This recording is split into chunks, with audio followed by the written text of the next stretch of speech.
Okay, सबै मित्रहरूलाई यो चिन्डो च्यानलमा स्वागत छ। आज म किरातीहरूको फेभरेट फुड अथवा एउटा कल्चरल फुड, सांस्कृतिक खाना अथवा सांस्कृतिक तरकारी भनौँ, गोयाङ अर्थात् किनिमा, विश्वभर यो माउन्टेन सुपको नामले चर्चित छ। म तपाईहरुलाई आज गोयाङ र ढिडो पकाएर खाने तरिका सिकाउँदैछु। ओके, फर्स्ट अफ अल चाहिँ यो किनिमालाई आफूले कति खाने हो त्यो मात्रा अनुसार भिजाउनु पर्छ थोरै।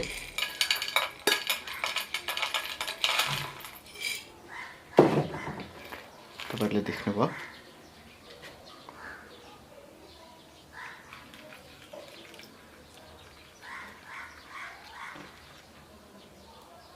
केही समय अब यसलाई भिजाएर राख्नुस्। र यतापट्टि आलु, प्याज, अदुवा, लसुन, टमाटर तयार छ। अब यसलाई कटिङ गर्नुपर्छ। अर्ग्यानिक आलु किराले खाएछ, त्यही भएर यसलाई त्यो अनुसार केलाइएको छ। सुलुखुम्बुको अर्ग्यानिक आलु हो।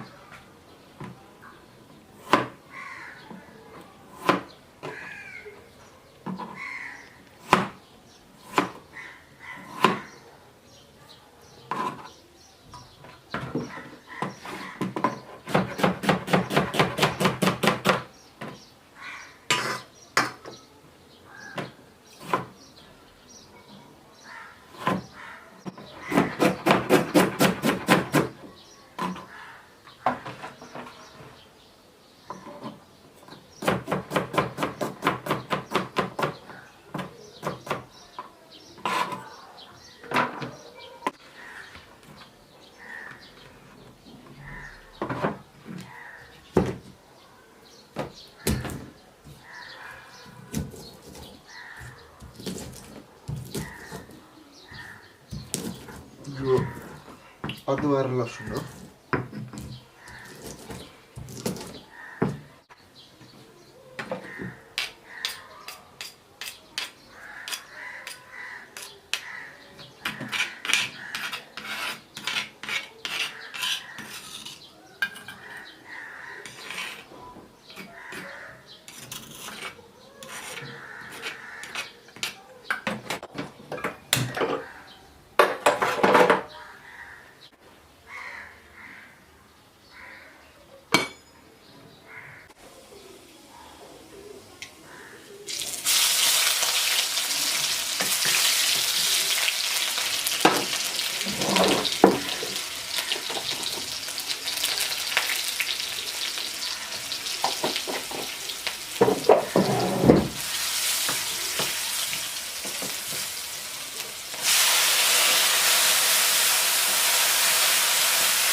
यसमा अब ढिँडो ओडालेर खानुपर्ने हुन्छ।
ल यसको चाहिँ अब माम्री निस्किन्छ, त्यसपछि टक्क खाने हो।